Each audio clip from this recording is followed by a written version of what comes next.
హైదరాబాద్ ప్రజాభవన్లో ఇందిరా మహిళా శక్తి సంబరాలు ఘనంగా జరిగాయి. మండల మహిళా సమాఖ్యలకు తెలంగాణ ప్రభుత్వం ₹1 కోటి పైగా అందజేసింది. ఒక్కో మండల సమాఖ్యకు ₹62,468 చొప్పున 151 సమాఖ్యలకు మొత్తం ₹1,04,89,000 ఇచ్చింది ప్రభుత్వం.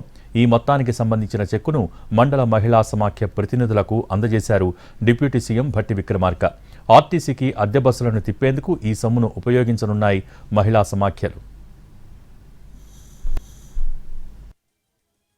రేపు 7వ తారీఖు నాటి నుంచి అన్ని జిల్లాల్లో మండల సమాఖ్యలకు సంబంధించిన సమావేశాలు ఏర్పాటు చేసుకొని రాష్ట్ర ప్రభుత్వం చేయాలనుకుంటున్నటువంటి వడ్డీ లేని రుణాలకు సంబంధించినటువంటి కార్యక్రమాన్ని, ఆ వడ్డీ లేని రుణాల ద్వారా అందించేటువంటి వివిధ రకాలైనటువంటి ఉదాహరణకు వ్యాపారాలు, మహిళా సమాఖ్యలకి వడ్డీ లేని రుణాల ద్వారా బస్సులు అందిస్తే ఆ బస్సుల్ని ఆర్టీసీలో కిరాయి పెట్టుకొని ఆ కిరాయి ద్వారా వచ్చినటువంటి ₹1 కోటి ఈరోజు చెక్ని ఇవాళ మీ అందరికి అందించారు. సంవత్సరానికి 20,000 కోట్ల రూపాయలకు తగ్గకుండా వడ్డీ లేని రుణాలు ఇచ్చి 5 సంవత్సరాల్లో ₹1,00,000 కోట్ల మహిళలకి అందించాలనేటువంటి ఆలోచన రాష్ట్ర ప్రభుత్వం యొక్క ప్రధాన ఉద్దేశం.